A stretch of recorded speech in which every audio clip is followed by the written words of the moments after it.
All right, Kwon Alexander gets traded for a linebacker, Kiko Alonso. What do you think the reasoning is for the 49ers making that move? I think most likely they realized he wasn't going to be on their roster next year.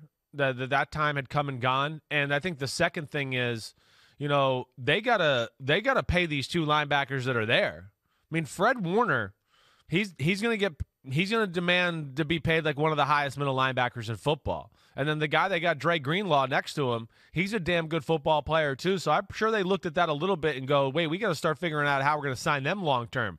They're a huge part of their defense. They really are. I mean, that's their Bobby Wagner, KJ Wright combination there, like in that Seattle scheme. So they need those guys. And, Fred Warner, if you watch any games recently, he's all over the place. I mean, he's everywhere. Sideline to sideline, can cover anybody. He's a phenomenal football player.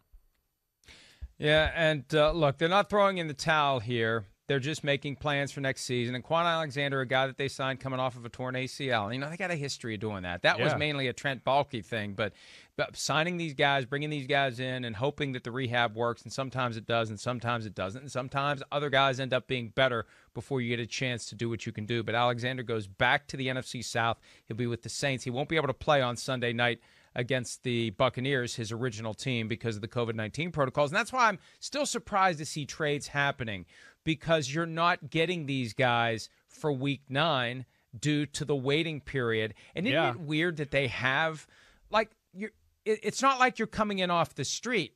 You've been tested every day,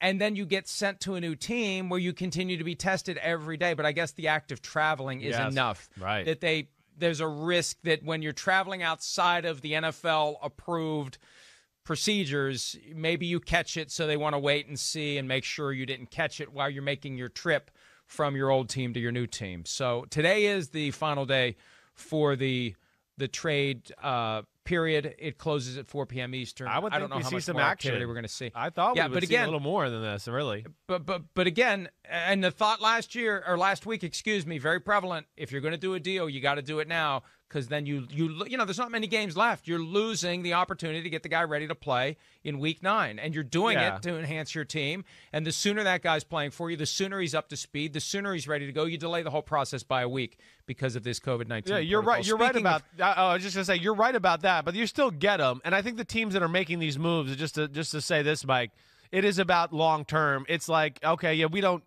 they're thinking like, wait, we're a Super Bowl team, or we're a deep in the playoffs team, and it's that, I think, big picture in mind too. And yeah, they might not get them right now, but I think it's more about December, January, and improving their team that way. Well, right, but the sooner he's on the field, the sooner he's in practice, and the sooner he's taking reps, the sooner he gets to his ceiling, and he can help you get to the playoffs and then help you win when you get there. And look, you've got one more data point. I think that's one of the reasons why teams waited. Maybe the Chargers hold on to Desmond King if they win on Sunday, even though he was disgruntled and he wasn't playing. Hey, he's insurance in the event somebody gets injured. Now maybe you don't need that insurance policy if you know that you can't hold a 17-point lead because you've had 3 of them and you've blown all of them. Hi, I'm Mike Tirico, and thanks for watching. Make sure to hit subscribe for the latest news and highlights from NBC Sports.